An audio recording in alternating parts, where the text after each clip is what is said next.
She posted it like it was nothing, no caption, just a cozy little snapshot, her in a booth with dim lighting, a stupid wine glass in her hand, and her head tilted that familiar angle she used to reserve for me, back when the world was younger and neither of us had any scars yet. And there, right beside her, was Alan, that same Alan, soft chin, smug eyes, aged like a cocktail olive someone forgot in the fridge. I hadn't seen that face in 25 years, but I'd have known it even in silhouette. She once called him a mistake. I remember the exact wording, a phase. He was a phase I had to outgrow. She said it laughing once when we were in bed and she was trying to explain her past like it didn't matter. But apparently some mistakes age well enough to be photographed in candlelight. I didn't shout. I didn't even blink. I just sipped my coffee, black, hot, silent. Then I reached for the kitchen drawer, the one she never really touched. Inside, years of receipts, appraisals for her jewelry, warranties for the bags, the shoes, the car, all of it. Everything she once asked for, hinted at, cried over, everything I provided. I stacked them on the table one by one. My hands didn't even shake. No caption? Fine. I had my own story to tell. It would just take a little more effort, a little more patience. I've spent most of my life fixing things, wires, transformers, busted lines that people screamed at but didn't understand. There's something comforting about systems, patterns, knowing that if you trace a problem to its source, you can always cut the right wire, even if it sparks. I'm going to do that here, quietly, precisely, piece by piece. Before I go on, let me ask something. If you're listening to this and you haven't subscribed yet, why not? More than 97% of people don't. But if this kind of story speaks to you, the slow burns, the clean breaks, the quiet revenge, click subscribe. It means a lot to the team that brings these stories to life. All right, back to her smile. See, it wasn't even a big grin. That's what made it worse. It was that subtle, familiar curve she gives when she's leaning into something, or someone, the way her eyes soften at the edges, not wide open, just surrendered, like she's exactly where she wants to be. That's the part that ate me. Not that she was with him, that she looked happy about it. I sat there for another 10 minutes, letting the silence fill the kitchen, broken only by the clink of my ring tapping the rim of the mug. We'd been married 19 years. Not all of it was roses, no one's is, but I had never once made her feel unsafe, uncertain, or unseen. She said she loved that about me, that I was steady. Like a warm rock, she used to joke. Yeah, a warm rock she could sit on while scanning for better options. I opened her Instagram next. I hadn't been on there in weeks, probably months, but now I scrolled like it was a mission briefing. And what do you know? She had been posting more lately, posing with cocktails, always solo, but somehow her body was angled like someone was just off frame, always off frame. A glass in the corner, a sleeve, a shadow in her sunglasses reflection, Alan's stupid watch once. Each image got downloaded to a folder I called Timeline. Another folder titled Receipts was for syncing her Uber trips. Yes, our emails were still linked. She never noticed, never cared enough to check. And then I did something she'll never expect. I logged into my old eBay account. I hadn't touched it in years, but muscle memory doesn't die. It just waits. I listed the bracelet she cried for when her mother got diagnosed in 17, that tennis bracelet with the insurance policy I had to update twice. I took 3 clean photos against a black sweater backdrop, added a clear description, and clicked List. Sold in 42 minutes. Her Louis Vuitton clutch from our 10th anniversary trip to Napa, up next. The one she said made her feel elegant, like she belonged somewhere bigger. Sold. I made myself a rule. Anything she ever wore in a photo with him, goes.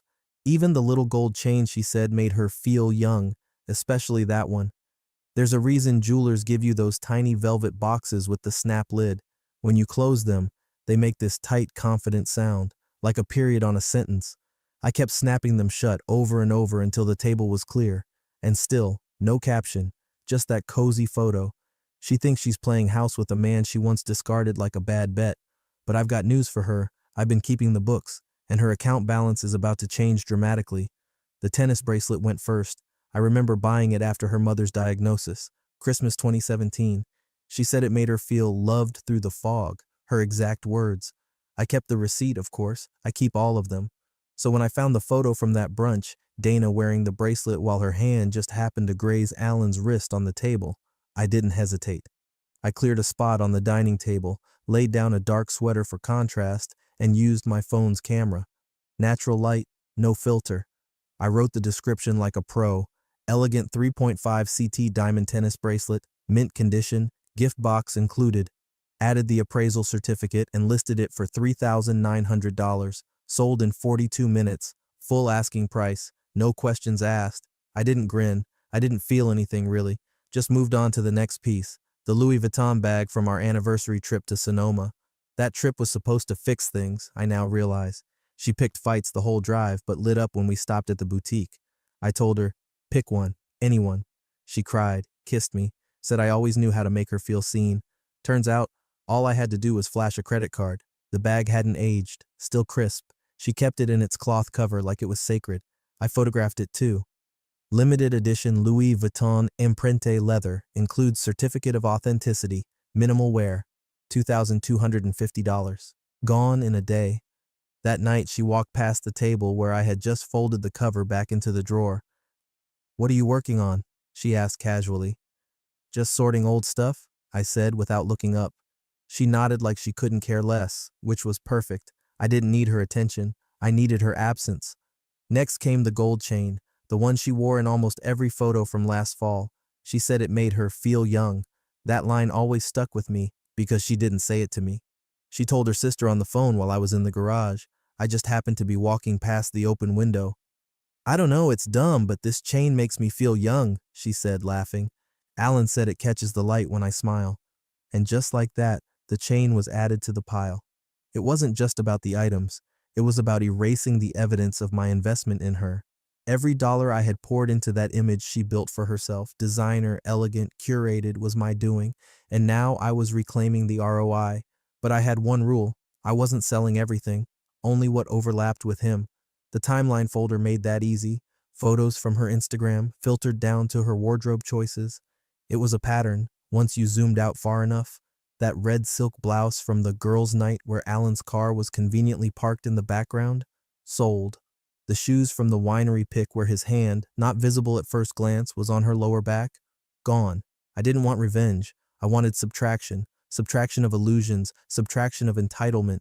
She started to notice small things missing. A belt, a clutch, her blue scarf. "Have you seen my Marc Jacobs bag?" she asked one evening while applying makeup in the hallway mirror. "The one from Palm Springs?" I said. "Yeah." "I think it's in the guest room closet," I offered. She went to check. It wasn't there, but she didn't follow up. She rarely did. Dana was used to things appearing, not disappearing. That's where her mistake began. I checked my eBay messages, offers coming in fast. One woman even messaged me, asking if I had more pieces from the same collection. I told her, maybe, going through a downsizing phase. The truth in that phrase almost made me laugh. I listed 3 more items that night, one by one, methodically. I started to enjoy the packaging. It was ritualistic, almost holy. Each item went into a labeled shipping box, sealed tight, stacked near the front door. Dana asked once why we had so many boxes by the entrance. "Helping a buddy sell his ex-wife's stuff," I said without looking up. She rolled her eyes and said, "That's petty." Yeah, imagine that. The best part? Every single item had a story. Not just hers, mine. That was what she forgot. That when I bought her those gifts, I was in the room too. I was the one who noticed what made her light up. I was the one who made the gesture. Not Alan. Not the guy with the comfortable grin and the lazy compliments. He wasn't there when she had shingles and couldn't sleep for 3 nights. I was. He wasn't the one who rubbed her lower back while she cried about her job getting downsized. That was me. He wasn't the one who flew back early from a fishing trip to surprise her on her birthday, only to find her already drunk with her co-workers. Me again. So no, I wasn't angry. I was curating. Just like she curated her image, her social presence, her new little flirty life with no captions. I was building my own collection, 1 box at a time. By midnight, 7 listings were live, 4 already had bids, and still, no word from her. No confrontations, no suspicion. That would come later, when the holes in her closet outnumbered the excuses. And trust me, I'd be ready. It's funny what you miss when you're not looking for it. For months, Dana's feed had just been white noise to me. Brunches, latte art, some overfiltered sunsets from the backyard. But now, with the captionless photo still burning behind my eyes, I scrolled back through it like a detective reviewing surveillance footage that had been sitting under his nose the entire time. The shift had started around October. More makeup, brighter lips, hair curled with intention. Not sloppy, not, I just threw this on. Then came the drinks. Always photographed from above, always alone in the shot. But no one photographs their own wine glass that carefully unless there's someone across the table. The clues weren't loud, they were polite, and that made them dangerous. One post had her sitting on the edge of a fountain at a rooftop bar I'd never heard of, captioned, "Much needed unwind after a long day." I reverse image searched the background. Downtown, nowhere near her office, tagged at 6:47 p.m. on a Wednesday. She said she was working late that night, had left dinner on the stove, chicken piccata. I saved the image and dropped it into the folder I now officially called Timeline. Inside, screenshots, receipts, a few Uber drop-offs I pulled from our joint Gmail calendar. I didn't even need a password. She just never changed the default device link from when we first set it up. People say the devil's in the details. No, the trail is. Another post, same vibe, her in the park during golden hour, leaning back against a tree, eyes closed, captioned, "Stillness." In the right lens of her oversized sunglasses, you could make out the blurry silhouette of a man, his arm, rolled sleeve, watch. I zoomed in. Even blurry, I recognized that tan leather band. Alan had worn the same damn watch at her cousin's wedding in '04. Cheap thing from Mexico with a scratched face, saved, labeled, dated. I started adding file names like evidence tags, 03.14_sunset with him.jpg, 03.22_Uberto Hotel_Alan?PDF. The more I collected, the less I reacted. It was like soldering copper wire, methodical, controlled, slightly dangerous. No emotion, just the right heat at the right time. That night, as Dana slept beside me, face down, mouth open, peaceful like nothing existed, I opened the drawer under my side of the bed, pulled out the car title, the Lexus RX 350, the pearl white one with the custom interior she cried over when I handed her the keys on her 40th. She said it made her feel respected. Respected, I repeated under my breath like a bad joke. Title was still under my name. I never transferred it. I'd forgotten why, honestly. Probably just got lazy with the DMV paperwork. But now, I saw it as divine procrastination. Mileage? Just over 28,000, still within the sweet spot for certified resale. I jotted down the VIN and snapped a few interior photos with the flash off. Seats clean, no damage. I even found her spa punch card in the glove box, 7 stamps deep. She'd been saying she couldn't justify spending on herself lately. Apparently, Alan could. I closed the glove box and sat in the driver's seat, quietly, like I was listening to the car confess. I thought about the time she said she loved it because it feels like it knows me. She said it hugged the curves the way her old one never did. I bet that's how she described Alan too. I leaned back, hands on the steering wheel, and smiled for the first time in weeks. Not because of revenge, because of control. This wasn't chaos, it was symmetry. Back inside, I created a spreadsheet, labeled it Liquidation. Column A, Item. Column B, Date Purchased. Column C, Market Value. Column D, Date Sold. Column E, Notes. The Lexus was added as pending. Next came an appraiser for her art prints. Yes, the one she picked from that overpriced gallery she and Alan visited during their accidental run-in Napa last year. She'd posted about it on Facebook like it was some random coincidence. I checked the gallery's schedule. Alan had RSVP'd for the same event under his company name, saved, labeled, timeline updated. The thing about Dana was, she didn't lie with words, she lied with omission, with silence. With the way she stopped telling me things that mattered and started telling me things she thought sounded right. That's where her mistake was fatal. Because silence, to me, isn't emptiness. It's data. And I was collecting everything. She had no idea I was watching her from the rearview mirror of every bad decision, not yelling, not confronting, just aligning the dots. I didn't need to ask her where she was on Thursday. I already had the reservation confirmation forwarded to our Gmail.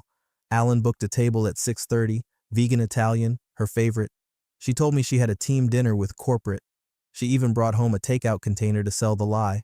I tossed it out unopened, didn't even smell it, let her have her performance, because I was preparing for the final act, and every scene, every photo, every receipt, every missing caption was already in my script.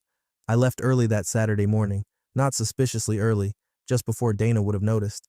She was still in bed, probably dreaming up her next work event outfit. I didn't wake her, didn't leave a note. Just took the keys to her Lexus, my name on the title, my money under the hood, and drove out of our quiet neighborhood with the windows down. 2 towns over, There's a Lexus dealership tucked between a golf course and a strip mall that hasn't been updated since the Clinton administration. I chose it for a reason. Low traffic, no mutual friends, and a clean anonymity that suited my purpose. I pulled into the service lane, parked cleanly, and stepped into the showroom like any aging man thinking about simplifying.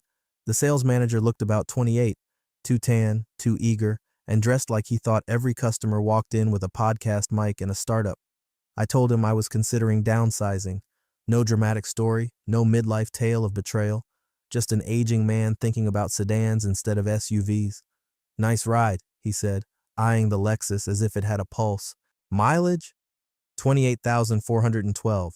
He let out a short whistle and immediately pulled out his iPad, scanned the VIN, checked the tires, took a walk around it like it was a model on a runway. Clean title? In my name, I said. Always has been. Would you consider selling today if the offer's right? Depends, I replied. I'm not in a rush. His fingers flew across the screen, murmuring about inventory shortages and resale value spikes. I pretended not to care, even though I knew the exact market value of that model in 3 states. I'd checked the night before, twice. He came back 5 minutes later with a printed offer, $1,900 more than I expected. Good number, I said.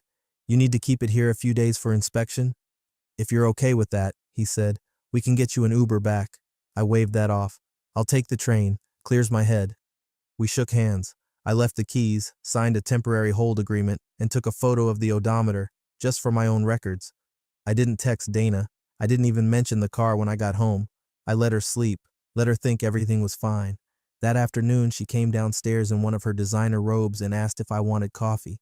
I nodded quietly and sat at the kitchen table reading an article about drought-resistant lawns. You're not driving today? She asked. I figured I'd let you have the garage for once. She smiled. A real one. The kind people give when they believe they're winning. I opened my laptop and synced the email. There it was, her latest Uber ride. Friday night, 7:46 p.m., picked up from her office, dropped off 18 minutes later at the Hillside Lodge. Romantic name, romantic lighting too, judging by the stock photos. The receipt included a tip, 18%, automatic. She was getting lazy. Dana never noticed the synced Gmail account. It was a leftover from when she got a new phone 2 years ago and couldn't remember her passwords. I'd set up device sharing so she could recover logins. She never bothered to turn it off, or maybe she thought I was too old school to notice. That's the thing about being quiet in a marriage. You become invisible in all the right ways. I cross-referenced her calendar. She had Q4 budget meeting blocked during the exact window the Uber picked her up. Not even clever, just convenient. I screenshotted it all and dropped it into Timeline, added the dealership's offer sheet to the liquidation folder, made a note. If car is sold, cancel spa autopay's link to shared credit. I was tightening the grip, silently, legally, painlessly.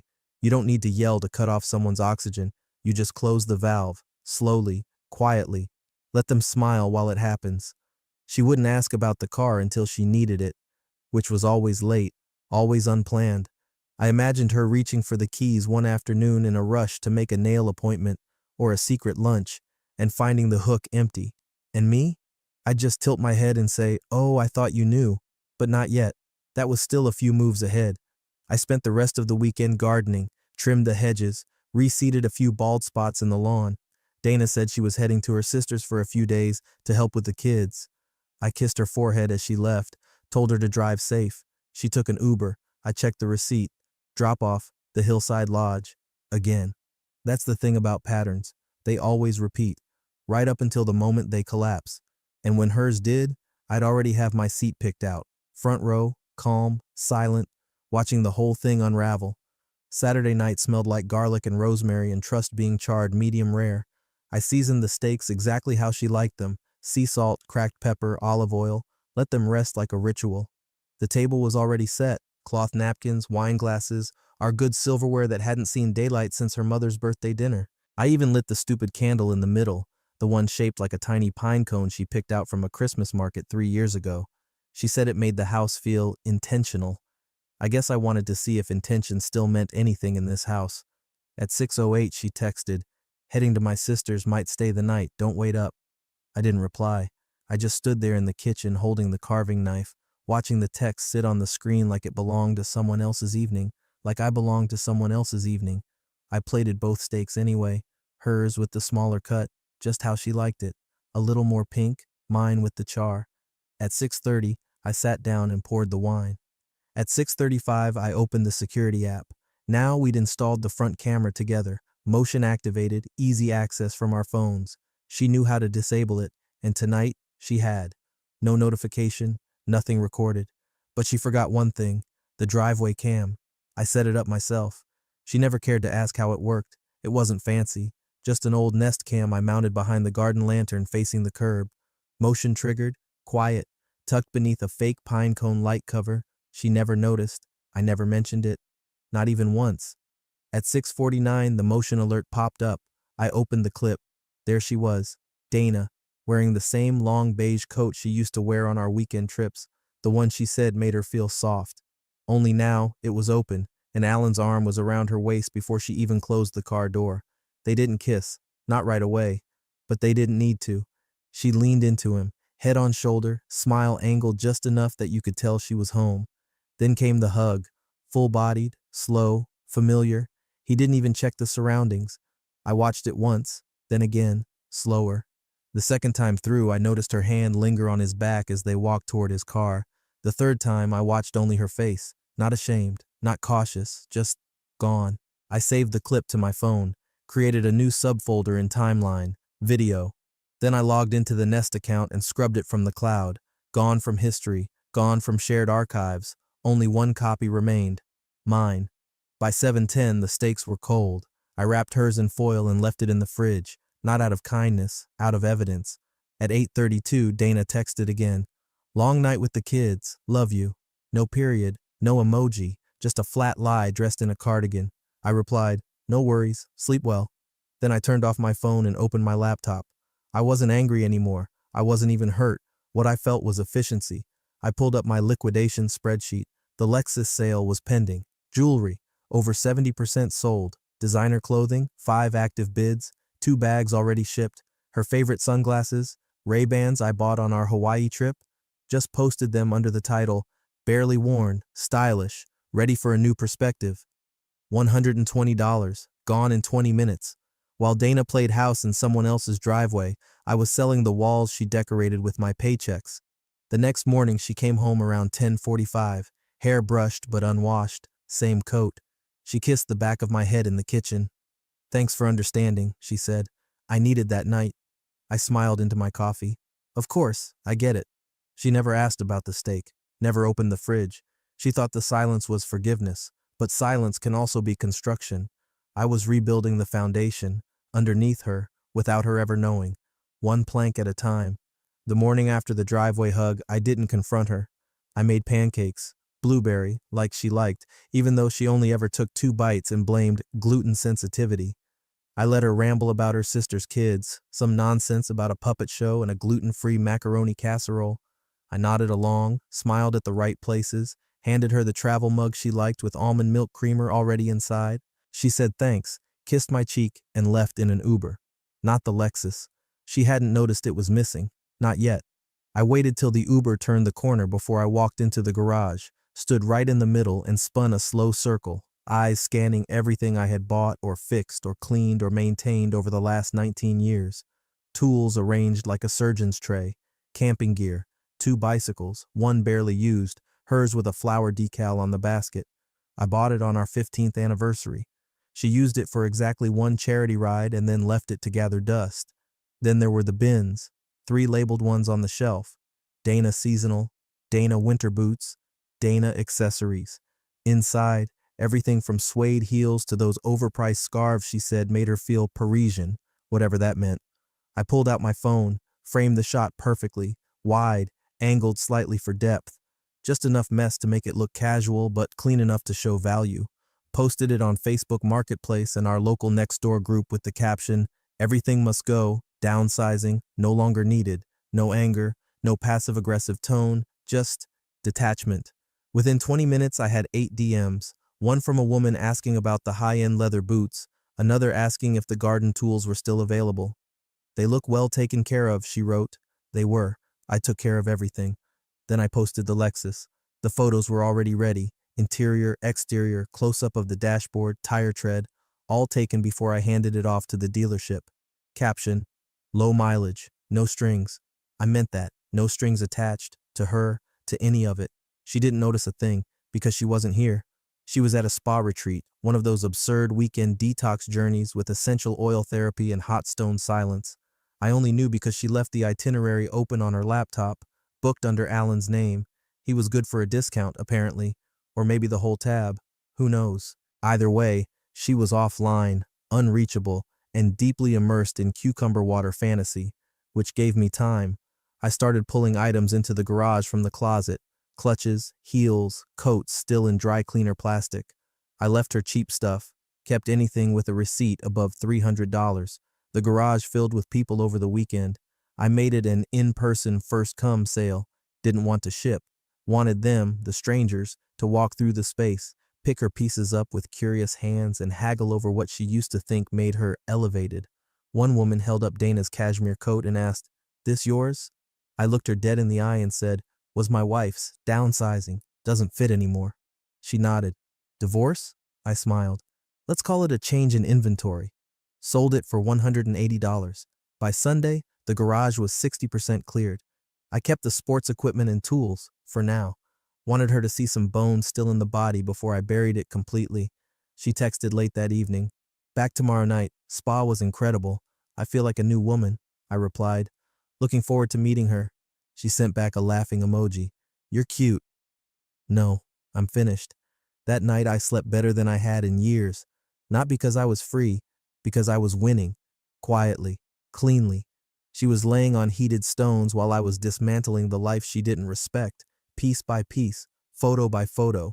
Every item she thought defined her was now someone else's bargain, and she still hadn't noticed. But soon, she would.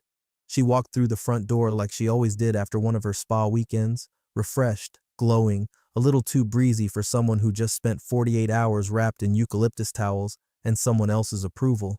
But this time, she stopped short. 6 boxes, right inside the entryway, neatly stacked, not hiding, not dramatic, just waiting. She tilted her head like a dog hearing a word it half recognized. "What's all this?" Each box was labeled in clean Sharpie across white duct tape. Worn with him, lied about, forgot I noticed, borrowed confidence, rewritten timelines, and the last one just expired. She gave a nervous laugh, the kind you let out when you're not sure if you're in trouble or on camera. "Okay, what is this, a joke?" I didn't even look up from the sink, just rinsed off the plate I'd used for lunch and said, "Just organizing." She snorted. "Well, maybe next time, use a color other than serial killer black." She crouched by the boxes and peeked into the top one, lifting a red blouse she wore to a team-building retreat last fall, the one where her GPS showed her at a beachside Airbnb. There had been no team, just Alan and sangria. I still had the receipt from the liquor store they stopped at on the way. She didn't say anything else, just brushed past me and went upstairs. Maybe she thought I was being petty, or maybe she thought she could talk her way out of whatever was starting to ooze through the cracks in our unspoken agreement. I didn't follow. I didn't even raise my voice. I just wiped the sink dry. Later that evening, she sat next to me on the couch, scrolling through her phone like it owed her peace. I pretended to watch some documentary about coral bleaching. She leaned over slightly, tilted the screen away like she used to when she was Christmas shopping for me. Only this time, I knew exactly what she was doing, cleaning up. I opened my own phone, different screen, different browser, and pulled up her Instagram. The cozy booth photo? Gone. Deleted. But not before I'd screenshotted it, and more importantly, not before I'd captured the comments. Her cousin, of all people, had written, "I always thought you two belonged together. You look so happy here." And Dana? She liked it. She liked it.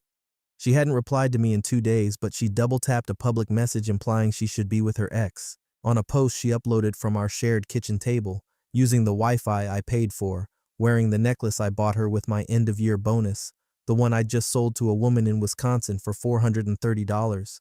I stared at that screenshot like it was a painting in a gallery, the kind you don't need to understand to feel something sharp slide under your ribs. Dana glanced over at me. "You okay?" "Sure," I said. "Just thinking." "About what?" "Inventory," I replied. She looked at me blankly.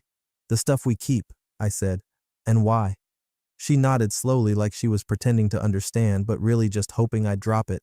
That's what Dana always did, smile her way through the middle of a fire and hope no one noticed the smoke. Later that night, while she was in the shower, I added a new file to Timeline, named it The Return.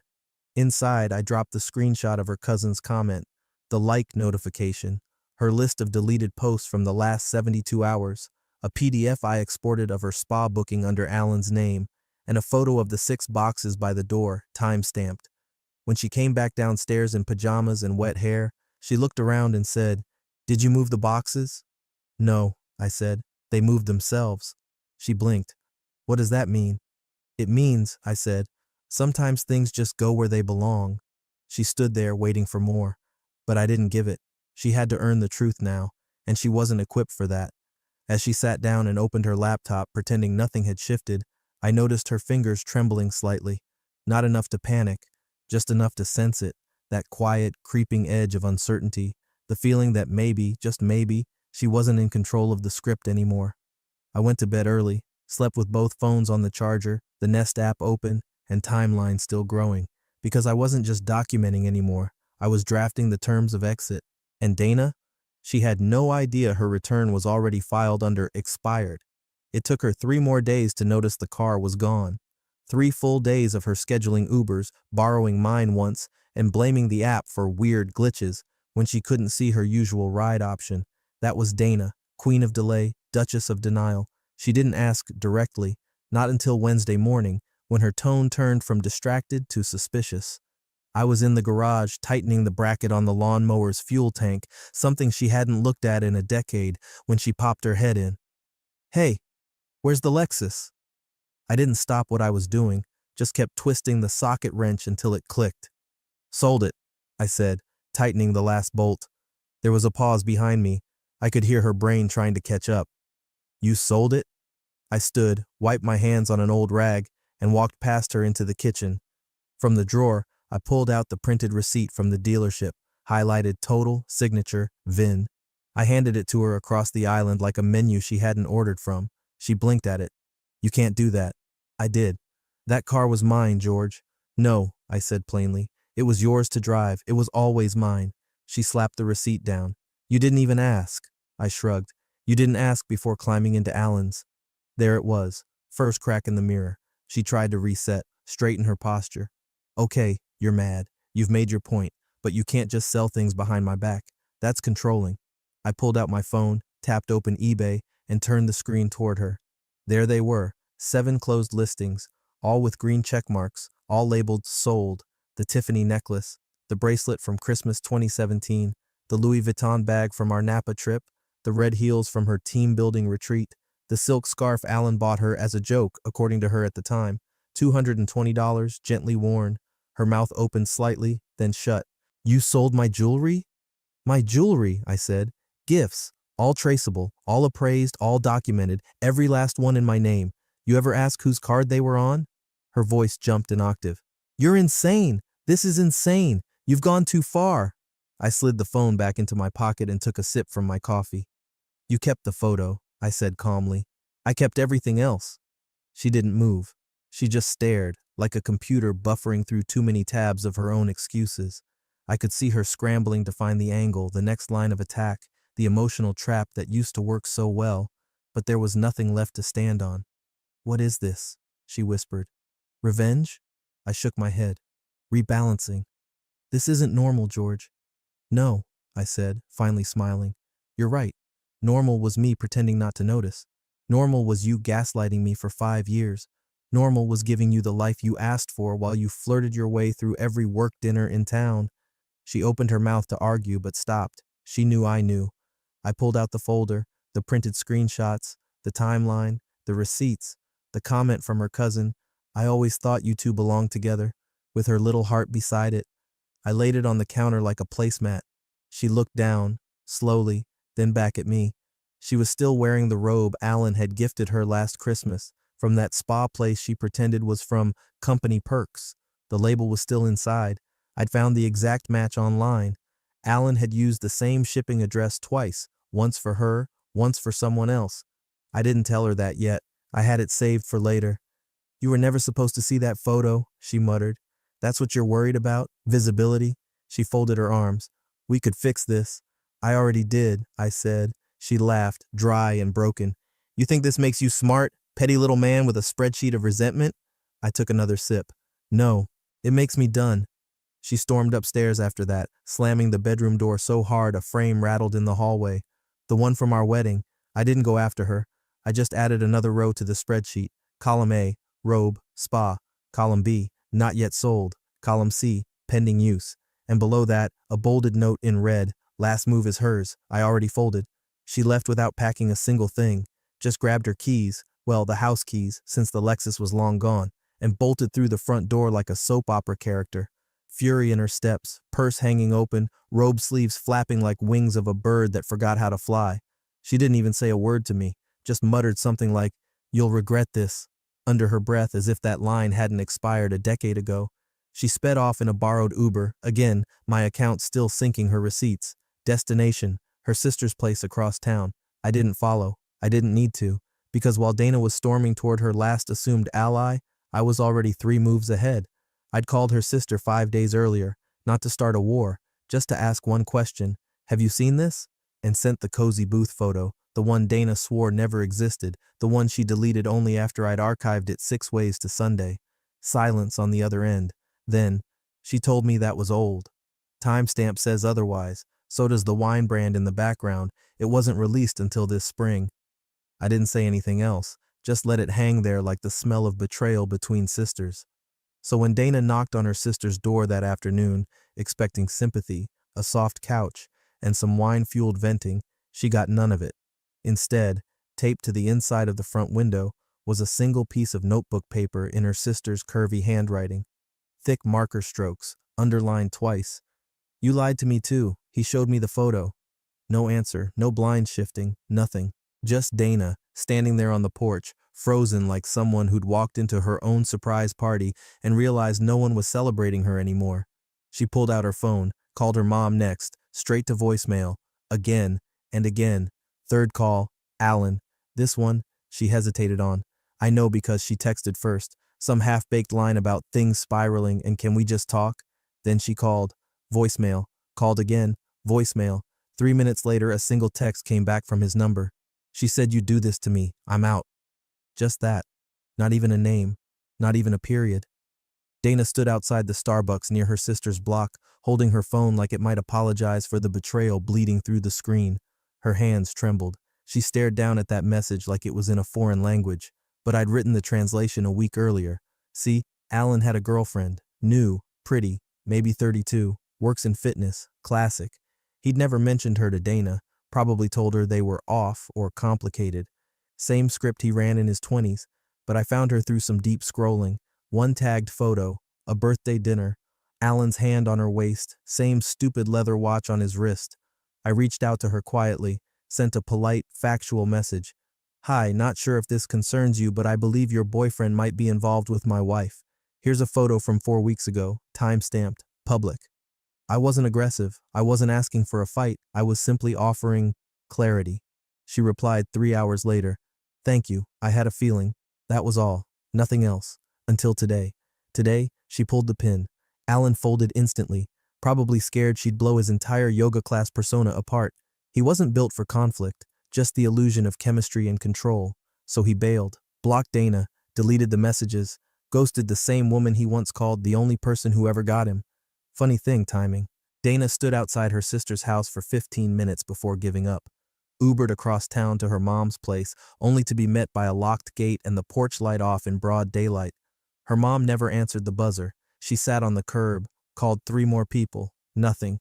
Her phone battery hit 9%. The world got very quiet for Dana that day. No Alan, no sister, no mother, no car, no jewelry, no couch to cry on. She was the only one left in her audience, and even she didn't like what she saw. Meanwhile, back at the house, I was putting together donation boxes, not out of spite, just practicality. The coat she wore in the booth photo, folded, bagged, marked for drop-off. Her designer hair tools, still in the bathroom drawer, those would go next.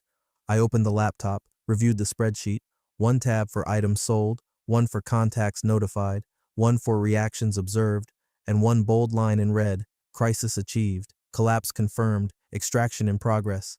Dana thought she could control the story. She never realized she wasn't the main character anymore. She came back on a Tuesday, just after dusk. The street was quiet. The kind of quiet you don't notice until you're trying to outrun a storm and realize the sky's already empty. The Uber slowed at the curb and she stepped out like a woman returning from exile. Bag in one hand, phone in the other, posture tight. Her eyes scanned the driveway. No Lexus, of course. Still clinging to the delusion it might magically reappear, keys jangling with forgiveness. She walked up to the front door, reached for the handle, and froze. No welcome mat. That had been taken last Thursday. It was a stupid mat with "Our Happy Place" stitched in cursive. Bought it during one of her Pinterest binges. Inside, the silence wasn't just the absence of sound. It was surgical. The entryway was bare. No bench, no umbrella stand, no decorative mirror where she used to check her lip gloss on the way out. Just blank walls and polished floorboards that echoed her steps back at her like questions. She moved into the living room and stopped cold. Half the furniture, gone. The leather sectional, sold. The vintage coffee table she insisted we just had to have after a weekend in Carmel, vanished. Even the blanket basket by the fireplace, emptied, folded, boxed, donated. The walls weren't bare, though. I'd left one thing behind. Centered on the dining table, propped upright in a silver frame she once said made everything look more meaningful, was the photo. The photo. That photo. Her and Alan in the booth. Candlelight, smirks. But now it had a caption, typed in bold, simple, centered. Everything must go. Just below the frame sat a stack of paper, neat, stapled, printed in 14-point font. The first page read, Inventory Adjustment Report. She flipped it open. It was a list. Every major item she once wore, owned, posed in, or hinted at while being with him. Next to each, a check mark. Tiffany necklace, Louis Vuitton bag, Napa trip, Lexus RX 350, red blouse, Airbnb weekend, spa robe, Instagram account access, sister, mother, Alan. She flipped to the last page. There by itself was one final entry, bold, unchecked, trust non-refundable. I imagined her standing there trying to decide if she should cry or scream or laugh, but the house didn't care. The house was neutral now. Even the dog's bed was gone. I took Bentley to my brother's 2 days ago. He was always more attached to me anyway.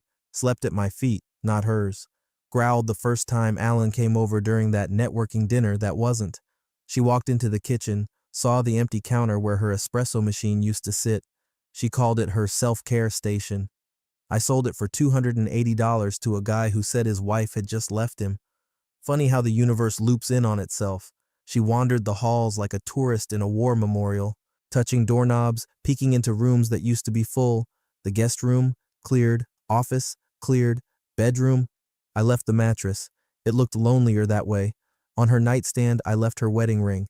Not in a box, not on a pillow, just resting on a blank printed invoice for her own engagement appraisal from 2005. Next to it, one more sheet of paper. Not angry, not bitter, just final. I didn't leave. I erased. She never called me that night, not once. Just sat on the floor, cross-legged in the echo chamber of her own undoing. Because the caption wasn't about the garage sale. It wasn't about the jewelry or the car or even the man she kept dragging back into her life like he was some broken song on repeat. It was about her place in my story. Everything must go, and she did.